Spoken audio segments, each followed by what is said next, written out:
Hello and welcome to Two Old Chuffs, a tale of two hospices. I'm Tamsin Thomas and usually my fellow chuff would be Gina Starnes, but she can't be with me today, so I'm flying on one wing, as they say. Have you ever heard of Le Jog? Now, until lockdown, I had no idea what Le Jog was. Turns out it's Land's End to John O'Groats, and we should know all about that living in Cornwall because everybody who does that distance, whether it's from Scotland down or the other way, Cornwall is involved. So, at last I understand what Le Jog means. I know it's a very long distance and I know people have done it in a host of different ways. They've walked, they've ridden horses, they've cycled, they've hopped, skipped and jumped. But a few months ago, I got to meet an amazing family called the Daddows. And they were about to set off to do Le Jog, Land's End to John O'Groats. And they were doing it for 4 charities. And Cornwall Hospice Care, our charity, is one of those charities. And it came down to Portreath, where we're sat now, to meet you all. And who are you? Well, you're Ben, Dad, Leanda, Liam, who's 11, and Sophia, who's 9. And the one thing I'm going to tell you now, I thought, as I drove away was, I'm really scared for you. Because I really genuinely didn't think you were going to make it out the gate. And I'll tell you why, because as I was about to leave, Leanda, you got on the bike towing the little trailer and you rode it down the drive saying, this is the first time I've ridden this bike, or this trailer. Yes. And I thought, but you're going tomorrow. And then I got myself in a real panic because I'm not like you. I need everything sorted out and ready to go. We thought we did lots of planning, but in actual fact it turns out we didn't do much. And it was probably for the best you weren't at the start, because I was having exactly those feelings when I put the trailer unloaded for the first time and couldn't even hold the bike up. And I think it's when I came in the shed, you guys were in there at the back, and you had lots of packets of food out, and you were saying, right, I need to put this in boxes, and you two were going, can I have some of that? No! Yes, That didn't change, did it? You just constantly wanted what was in those boxes, mostly Haribo. What was in those boxes? Haribo, dried mango, banana, raisins, and what else is in there? Chocolate. That's why, Liam, yeah. you'd have been interested in the boxes. Chocolate. We always had a bar of dairy milk or something. We always had a bar of dairy milk in every shopping we did. A new bar of chocolate was bought and put in the pannier ready for pudding that night. Yeah. So were you as panicked as me? And I had nothing to do with the trip. I was when we got to Land's End, and we had some friends and some other charities down there, and it wasn't the best of weather. And it was the first time I ever put the trailer together and put on the bike. And I just came quietly to Lee. I went, we're not going to do it. I can't even get out of the car park. I couldn't hold the bike up because of the weight, because it's a single axle trailer. So it's really balanced. It's got to be balanced. When you're cycling, it's not too bad. But we pushed. We got to the start line. Everyone was looking as if to say they're going to quit before they start, because you could see it in everyone's eyes and ours. But no, we pushed off. We set off and we got round the corner from Land. If anyone's done it, you go out of Land to get to the start line, you go off and then normally take a left turn towards Sennin on the coast path. And we did a left turn and a right turn and we had to stop because the trailer was not good. And then we realised we hadn't put the wheel on the trailer straight. So it was, I can't explain it. So folks, now you can see why I was worried. Yeah, the prior planning was 0. And so we managed to sort the wheel out, but it still didn't make any difference to the amount of weight. And it was, when you stop, you just couldn't relax. It's got a stand on it, like a kickstand, but even so, a slight breeze takes it over. So that on the start line, that was the first, which wasn't good because we hadn't started, but I just said to Lee quietly, I said, I don't know what we're going to do. We're never going to do this. And people had raised concerns beforehand, not about me and Ben doing it, but obviously about the children doing it. And it's a tale of two halves, because before that people are going, you can't do that with your kids. Why are you doing that with your kids? You're off your head. We did it. Yeah. And now it's amazing, you've done that. And it is great because in actual fact, the children have proved that children can go out and do it. And do you know what? I have to say, as I was driving home, I wasn't worrying about Liam and Sophia. I was actually worrying about you a tiny bit because of that ride down the drive. And it was almost like I became your unofficial auntie because the relief I felt when you posted your first post when you'd stopped for the night. Yeah. And I can remember saying to a friend of mine who's at the house, saying, "Oh, they're at a campsite, or wherever you were. They've stopped. They've done a day." Yep. That was us at Dove Meadows. Day one was quite interesting because it was a mixture of a day. We set off from Land's End. We had the issue with the trailer. We bumped into our first hearing impaired member of the public as we're coming towards them with the trailer. Four of us in a row coming out of Sennen. Some lady. people in front of her waving at her to get out of the way and just wasn't moving, and we're trying to stop the trailer coming down. And day one, I don't actually think you let me have the trailer, did you? No, you didn't let me have the trailer till I think we shed pushing it up the hills. we did push it up the hills, and then we got into Mousehole, and we stopped and chatted to people, and the weather was actually not too bad, the middle section. It's notoriously documented and well known. Well, it wasn't well known to us, but Cornwall and Devon is renowned as the worst part, just because of the sheer frequency of the hills and the steepness. And I'm so glad we did do it that way. But it was an eye opener. But we did get to Penzance and we met another awesome team that are doing it. Chris and Jet walks the UK. For Safa, he's raising for Safa, and we actually met him. Poor guy was like rabbit in the headlights, like who's this crazy?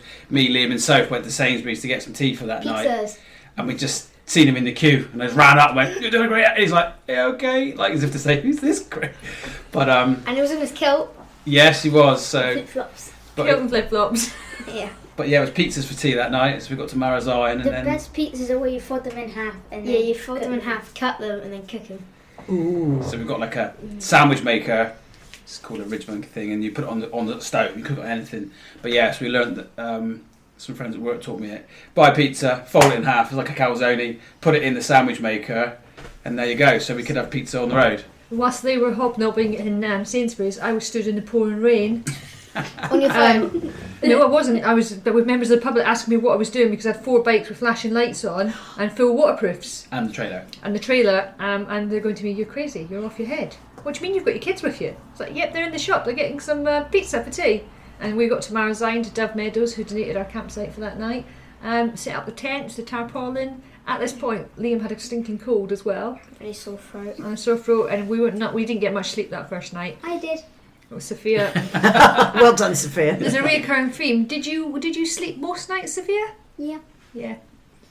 I thought you did remarkably well, actually, because you not that old, are you? So, and that's a lot of riding. Dad's already said about how hilly it was through Cornwall and Devon. Well, and you had the smallest.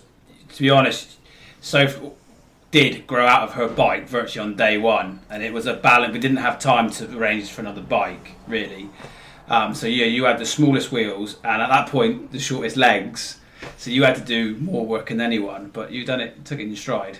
Sophia also cycled up some of the biggest hills. We went up the Mendip Hills, and we were pushing, and Sophia cycled the whole way to the top. Bravo! And then cycle down. And then cycled down, yes. That was the coldest night that we had on our trip. The problem was, you went up for ages, and then like the downhill's like so short.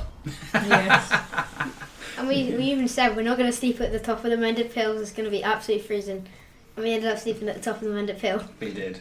Oh, We'll get to that. I just saw a campsite and I was like, campsite. Yes. So did you have places pre-arranged along the... No, see, I'm worrying Nope. again now. No, we did. So we didn't plan any accommodation. We knew roughly, the first couple of days we knew roughly where we were going to be. But in actual fact, in the first couple of days that all changed anyway. So we realised that in actual fact there's no point in trying to plan for the next week because you don't know what's going to happen. So night 1 we stopped at Marazion. Night 2 we stopped at Portreath. Eco Park. Yeah, and that was the first week. Now I'm looking back at it, we should have realised early on that how brutal it was going to be. Poor Liam was absolutely full of cold. I was starting to get it. The second night was horrible. Trying to bed in, but so we went to came through where we live in Portreath as part of the route. It took a slight deviation to come through to see friends and family, and we literally were outside of our house.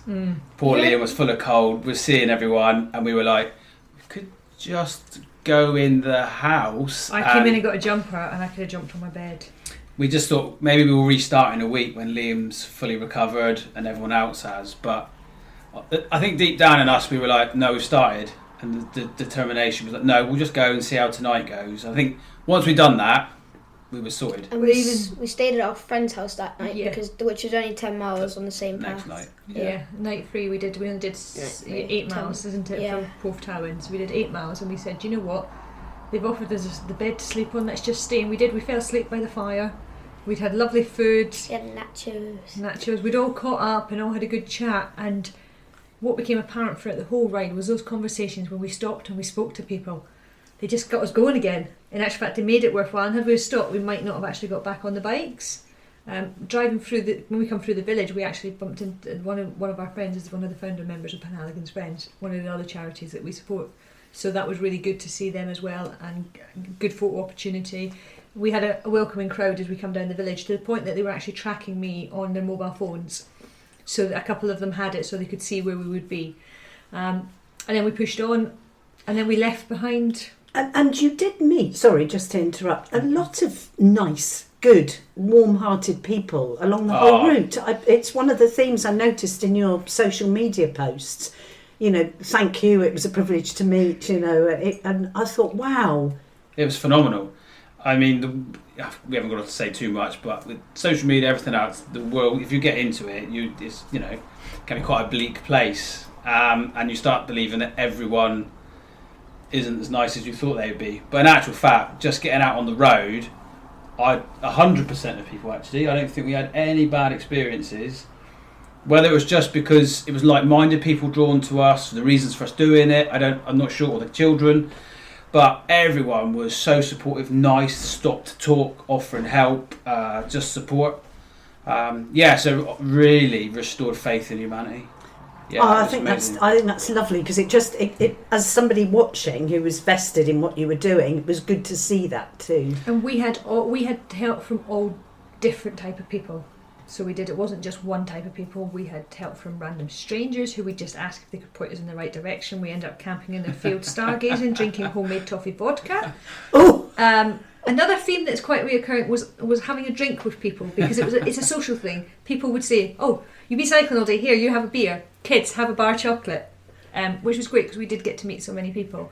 But we, from like small help, like even when we were staying in hotels and things, then being able to put our bikes away for us. Which was really good, because we weren't having to worry that our bikes, which was our only mode of transport, were outside, to places we could put our tent up, to people giving us a room in their house, and cooking us a meal. A lot of the people that we've met as well, as I say, are amazing. I would call them friends now, and in actual fact they all invited us to stop on the way back, and we'll get to that later why we didn't do that. But if we had done that, I think that would have took longer than the ride itself. So we honestly, I think there's some lifelong friends there. Definitely people will be revisiting when we get sorted out home here. There's definitely some memorable nights. Brilliant. I mean, I don't want to pick any one out more than the other, because they were all brilliant. But at least you can remember them. Oh yes. Yes. Yeah, definitely that.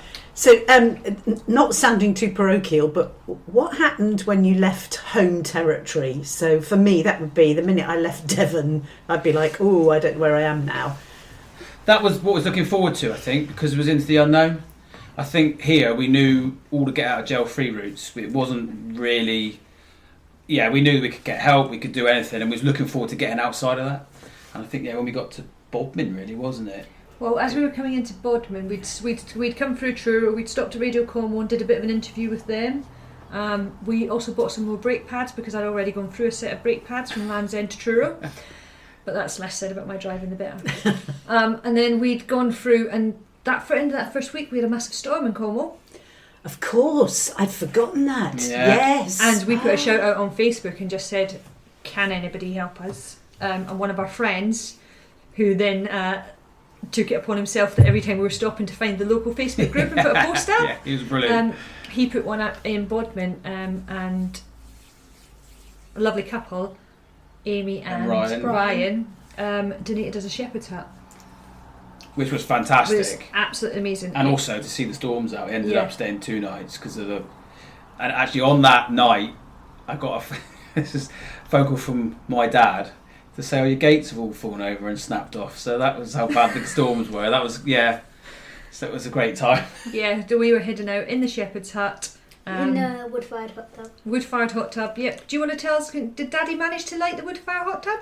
Yes, and it was like 50 degrees, so do you know what I'll do? I'll put another log in it. Boiled your children. Yeah, I thought I need to keep the fire going. But no, going back, I think it was when we got probably to Bodmin, to the top end of Bodmin, we didn't know the roads as much, and that was us then. We were pretty independent. So, yeah, I think Cornwall was a safe haven, and you get out of that, then we was more into the ride then. And I think we realised as well when we hit Bodmin of actually fact how much longer the route was going to be, because when we hit Bodmin to Redriff's 25 miles. When we were at Nanstallion and we went into Bodmin for the day, there was a sign that said Redriff 25 miles. Well, we'd cycled over 100 miles at that point.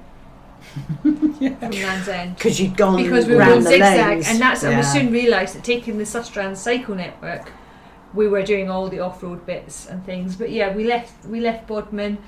It was hard to get going after stopping, and it didn't matter how many times you stopped throughout the ride. Every time when you'd stopped and you had to get going again, it was getting the trailer on, it was getting everything repacked. You'd pull everything out and try and have to repack the bag all the time. It would never go back in the same way. We actually found, didn't we, the rest, although we had rest days for obvious reasons, washings, maintenance, everyone, and resting, we found that they were probably counterproductive because it took so much longer to everyone to get back in the swing of it. And like Lee said, when you're camping with tents, the stuff couldn't go very far.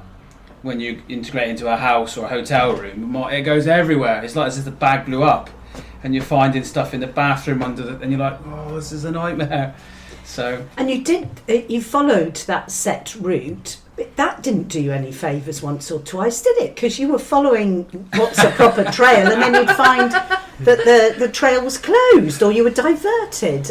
Or in Devon, we went through 6 inches of mud, and Liam came off his bike in the mud, and the panniers that were on the side of our bike literally were half covered in mud. The Sustrain Cycle Network is brilliant. It offers, pretty safe passage. On the other side, there was like diversion, follow this route. When there's been raining, it's really muddy. There was a lot of diversions. Yeah, road closed signs became our biggest fear. I now give them a lot more thought. When you see a road closed, the cold shivers go, oh, how far are we going to have to go around? But no, the Sustrans Network is brilliant. It does offer safe routes for, all around. However, they do have a lot of barriers to stop. Well, I'm not sure what are the motorbikes horses, or cars. Bikes, everything. And they're a really strange shape, which made our lives and other, an absolute nightmare. So that was fun. And then one of probably the most best route was followed the cycle network. I can't remember the area, it'll come to me in a minute. And was going down and going, oh, the road's disappearing. Oh, there's a big river. Well, I'm talking like 50, 60 feet wide river. And we're like, where do we go? And then first time I actually got the book out. And it said, oh, you've got to get a ferry. And we're like, ferry? So we went in the pub and said, oh, that stopped in 2020, 3 years ago. So we're like, oh so no. We're not going, are they going to swim across? Somebody said that we should take the other way. Yes, somebody previously did say by chance we should go a different way, but I persevered. But you persevered. Yeah, I never lived that down. I think that was around Gloucester. But yeah, the cycle network, it takes you on the quieter roads, but doesn't necessarily mean any flatter.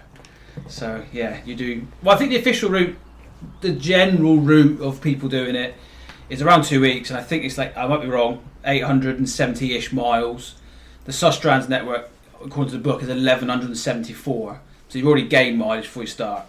And that's before you dive off to campsites and different things. And how long did you take? 75 days. Right, so longer than you thought you were going to take. No, we finished it right? 2 and a bit weeks early, or just under 2 weeks early we finished it. So the aim had been to finish it within 12 weeks.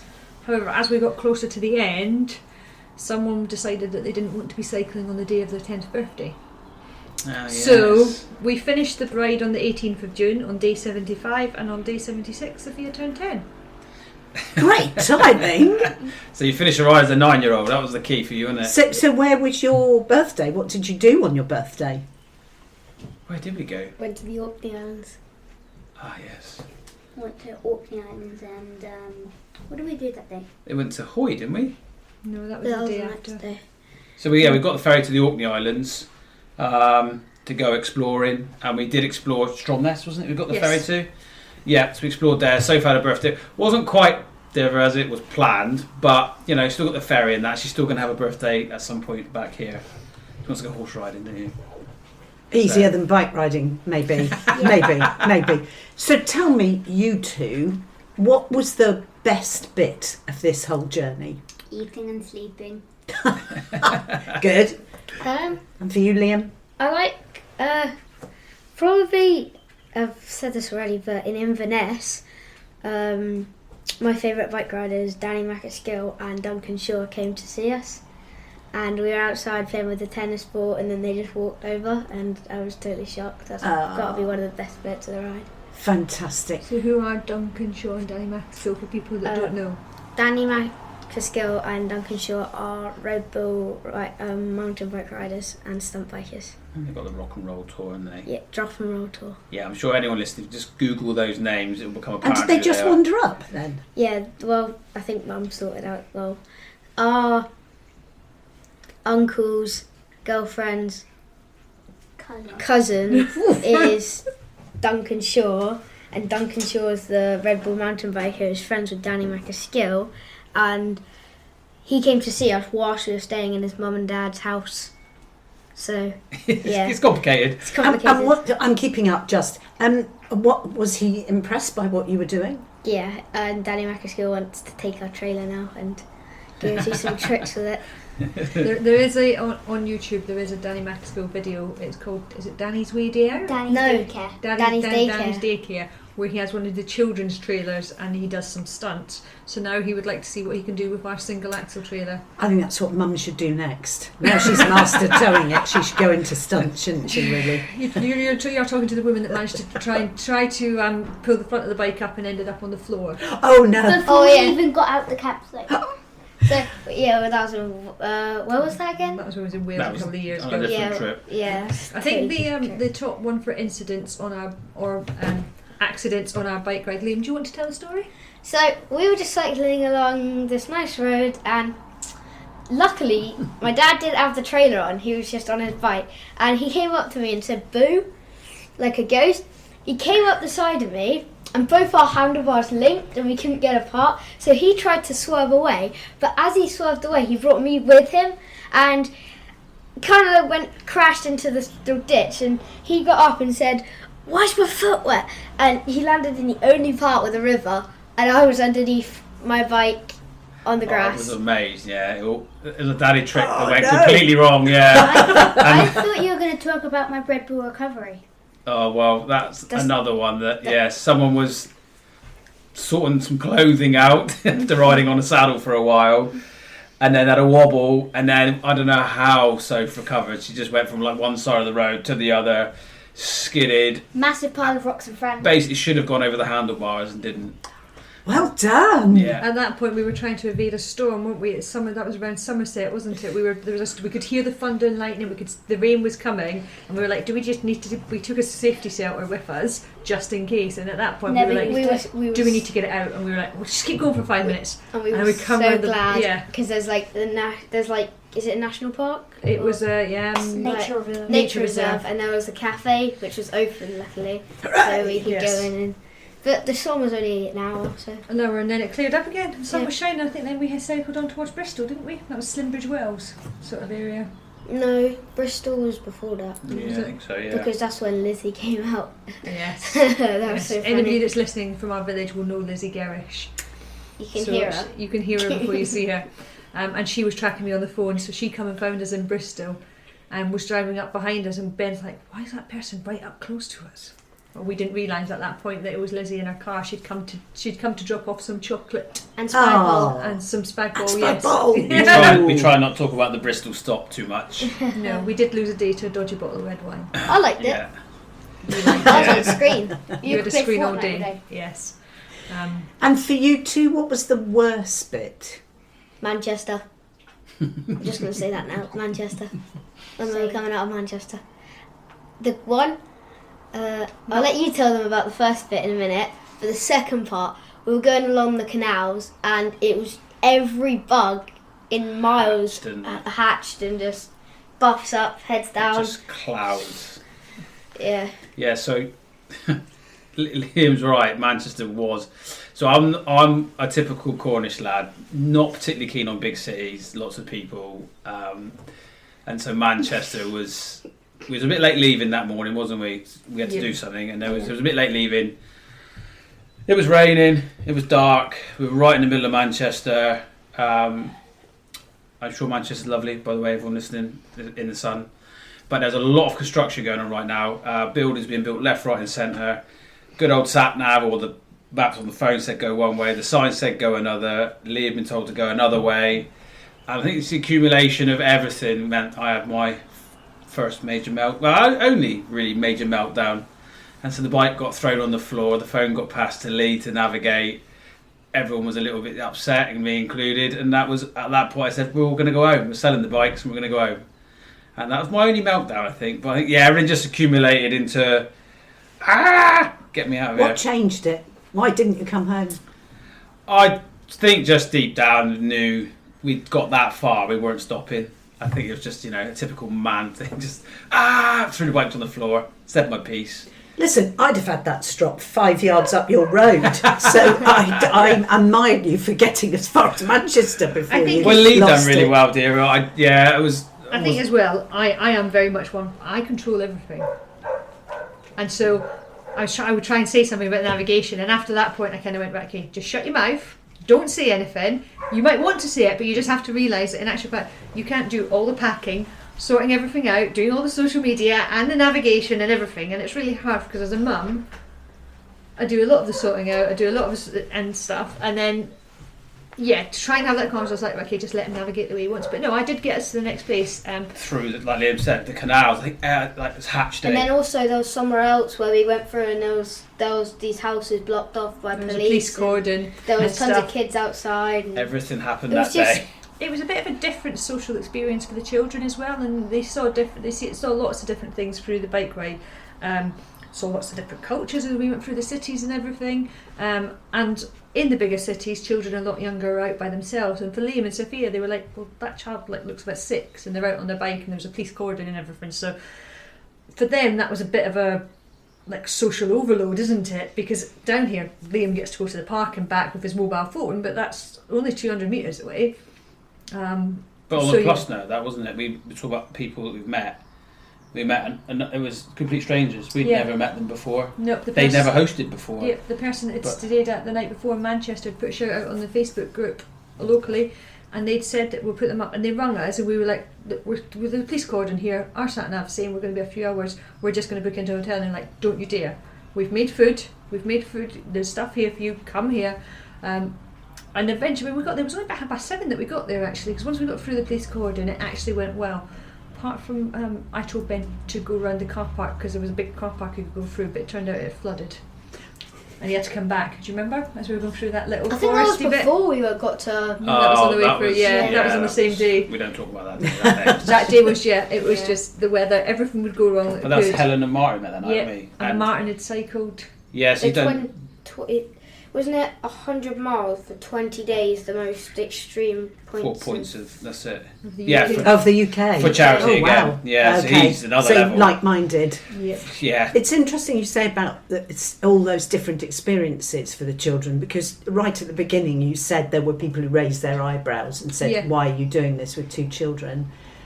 Actually, you begin to see what the benefits were. It was a learning day every day for them. It was a learning day, and that's, as we've documented on our social media, Liam and Sophia will not at the minute return to standard education, because in actual fact, going out and having these experiences and travelling with them is something that we want to continue to do, because they do learn so much. Soph's confidence was the main one that stuck out for me. Like, Soph wouldn't sit here now and talk to us. You guys in the mic before the ride, I would not, definitely not.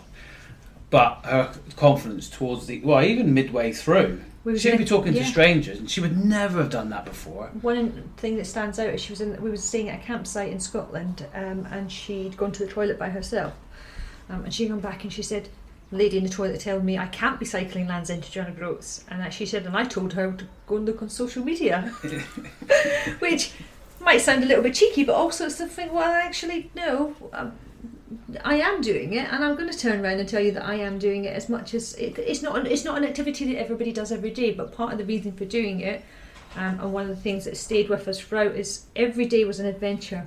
Every adventure creates a memory, and behind it all, doesn't matter whether your adventure is a day on the beach or cycling the length of the United Kingdom or travelling the world, you're creating memories, and at the end of the day, once the bricks and mortar are gone and the people that we're surrounded with are gone, we're left with those memories, and that's what it's about, creating memories that will last a lifetime.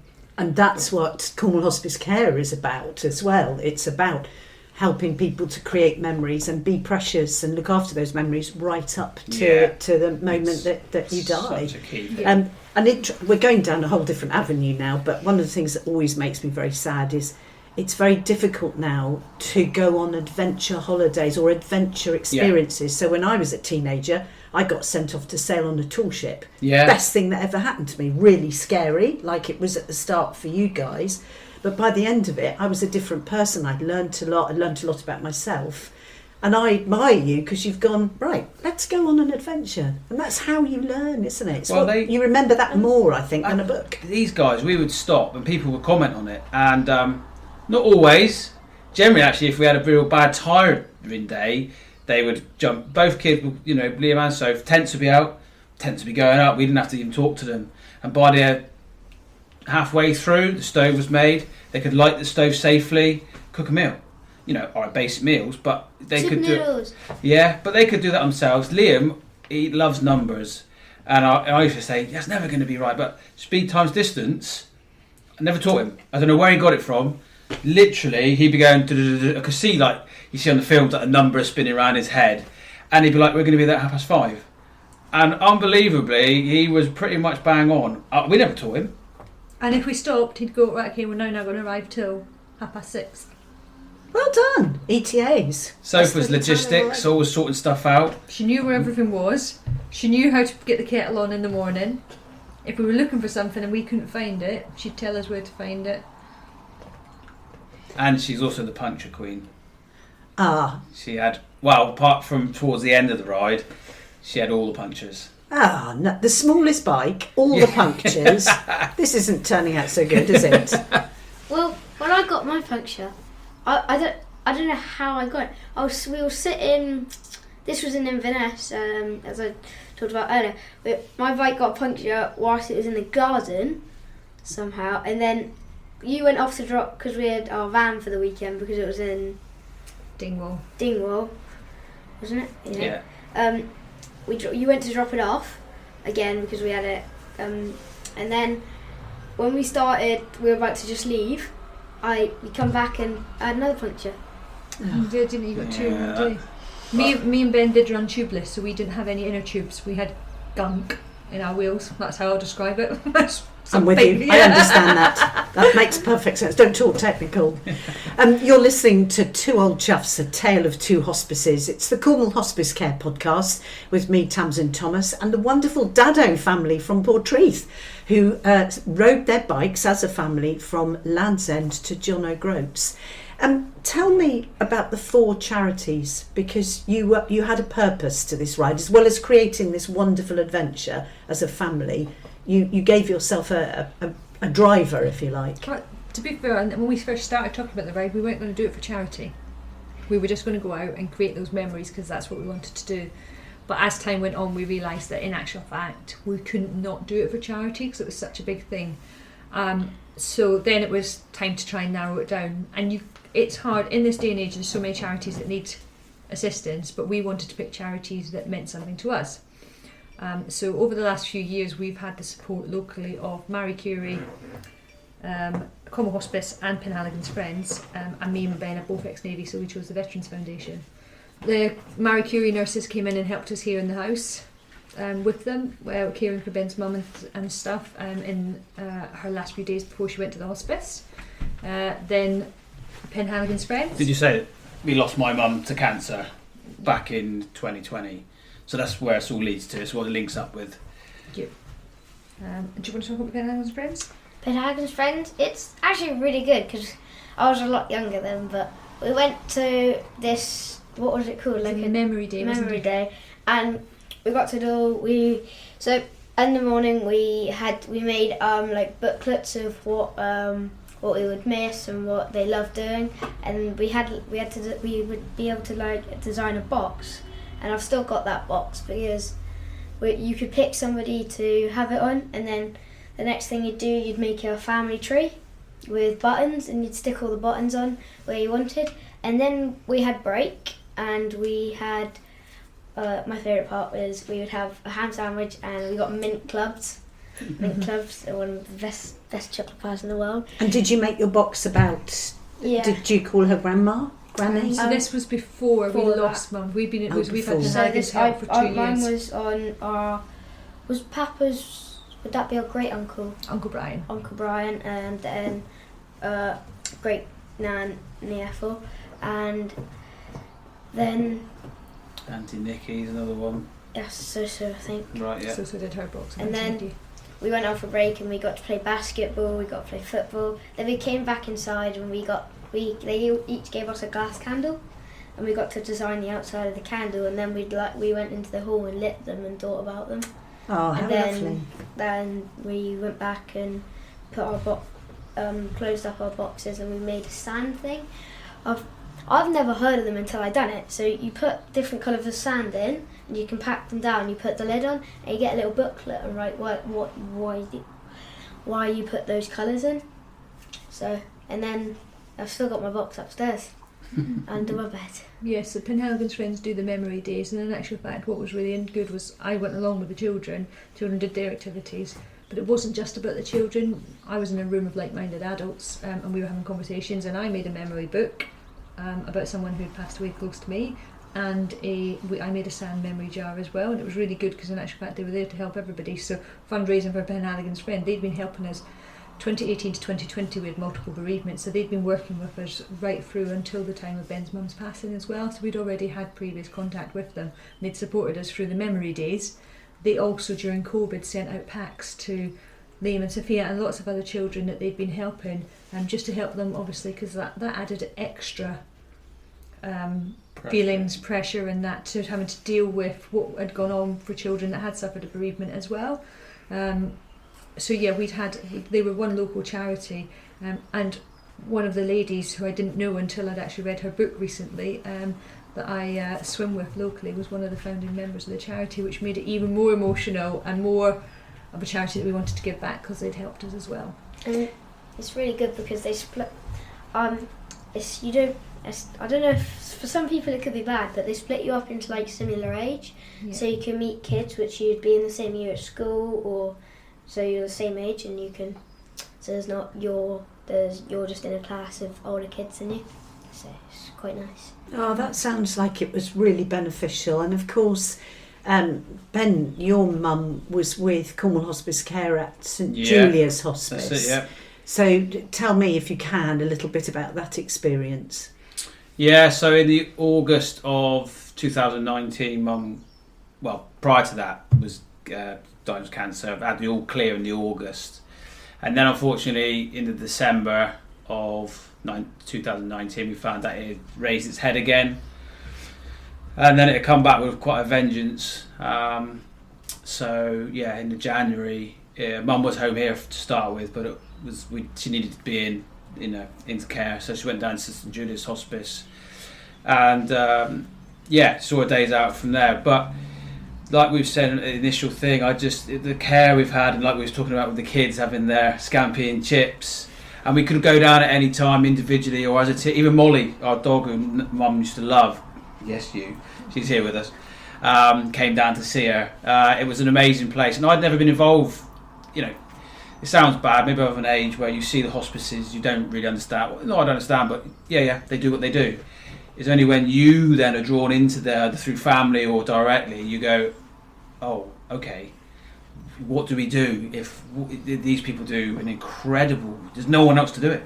There's no one there. What happens if the NHS is struggling as it is. If there was no hospices, where do these people go? How do we cope? Yeah, so it opened my eyes massively. The care down there was from its next level. You just treat it as if you've gone from your own home to your own home. There's no hospitals have got a job. They do a fantastic job, but they're there to fix you up and get you out. Whereas the hospice are there. Nothing was too much trouble, and so it was a no-brainer really for us to choose the hospice as one of the charities. And they have a lot of jigsaws. And the thing is, it doesn't matter what age you're going in there at, to visit your loved ones, there was a room that was suitable for everybody to go into. And even after Mum had passed, me, Ben and Dad and Dan were there for hours afterwards, just drinking tea, and there was another family who'd gone through the same that morning. We were just chatting, and they've got the quiet room, I call it, like the church room. Sanctuary. That's the word, the sanctuary. And you could just go in there and sit and just be at peace and just sit. And it wasn't, if you're in the hospital, very clinical. It didn't feel like that. You just felt like you were somewhere and you were at peace, and it made it easier to go through that because we had that differentiation from being at home to being in the care. And especially for the children, we weren't at home trying to care for Mum and make sure they were all right and make sure Dad was all right. When we were at home, our focus was making sure everything was all right at home. When we were in the hospice, our focus was just spending that time with Mum. And making those last memories. Which keys in with the whole adventure you've had, making other memories which are just as valuable. Well, it spurred us on, isn't it? I mean, I'm sure this won't be the last time we raise money. We are going to have a little break. But it definitely, the memories and everything down there, we'll never forget it. No. And my biggest thing is, I keep saying to everyone I meet now of my age, is like, what happens if they weren't there? What is the care? There's nothing in place. So, Job Do is amazing, and it opened my eyes. She did get to stay here for Christmas and my birthday though. Nanny was.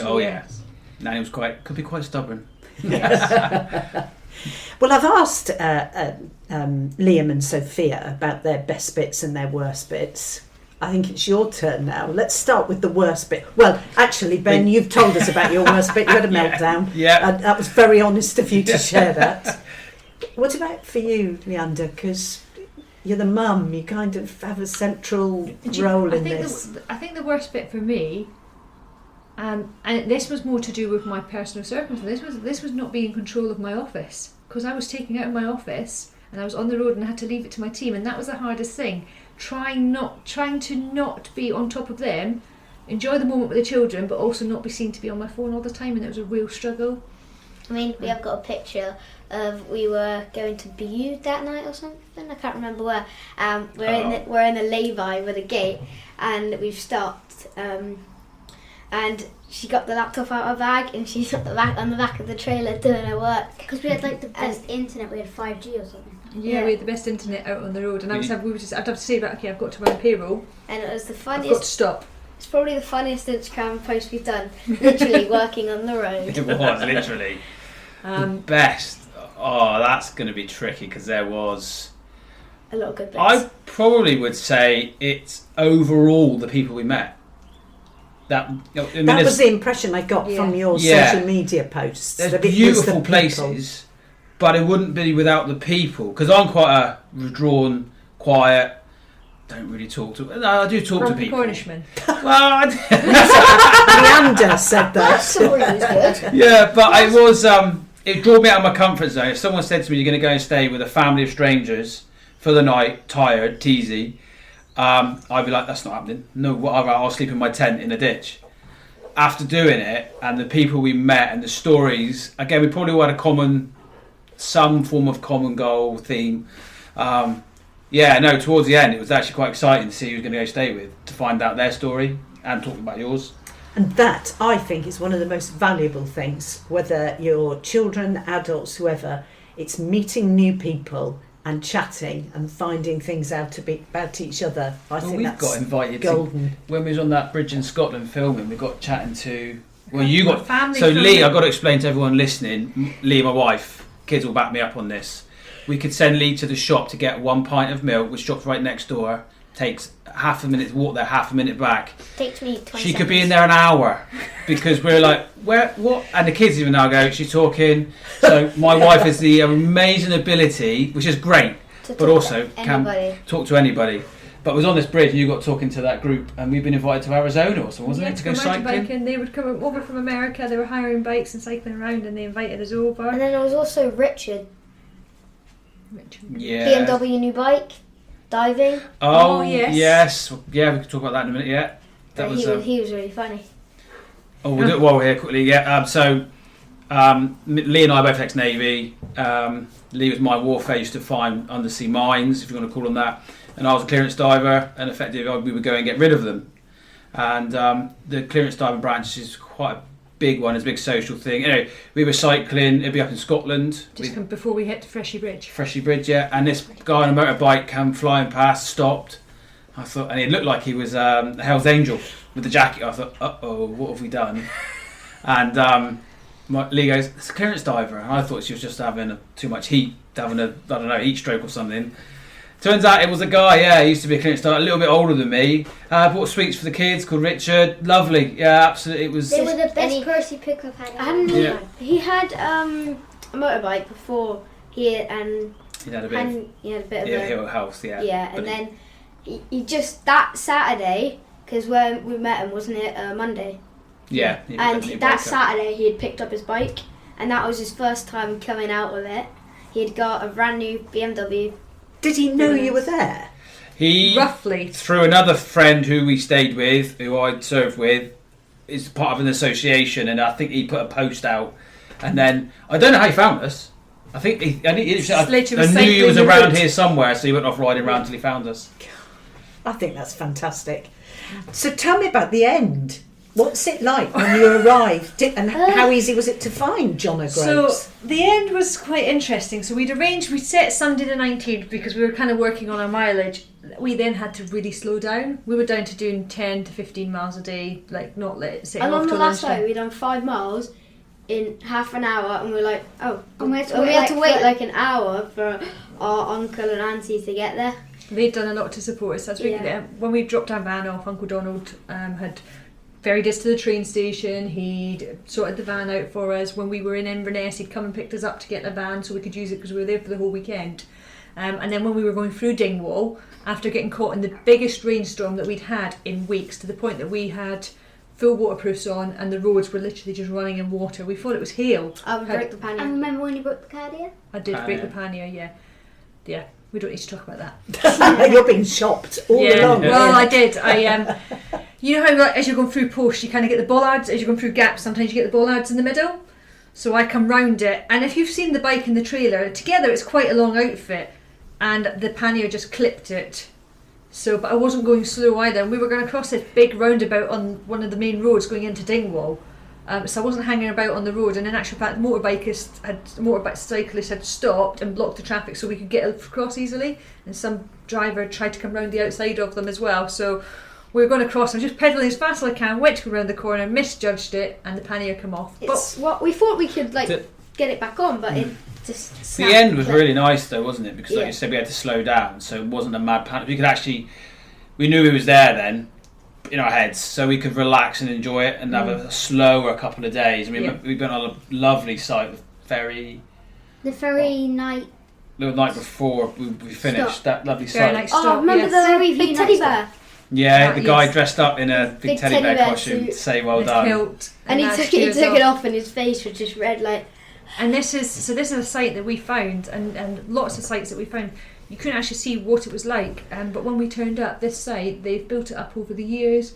They've got an old bus there, so you have for your food and that you do it in the bus. And it doesn't matter, day or night, like they were there when they were on site. If you wanted something in the kitchen, they'd come in and cook it and stuff for brilliant. you. Absolutely They brilliant But, sites. so the next day we had to wait for all the family to turn up. Lee's family, the Scottish, came up, and poor Uncle Don and Uncle Margaret were a little bit behind. So Yes. we literally, if anyone's been to John O'Groats, there's like a cafe hotel place at the top of like, the main road into John O'Groats, where all the pole and the car parks are. So we had to wait there for like half an hour, which was torture. And but we did get a chance to set the drone up, didn't we? And put the drone up in the air. which we don't really talk about either. But Why don't we talk about the drone, Liam? I think we might have tied it to the bike, put it in the air, and then somebody forgot to press record.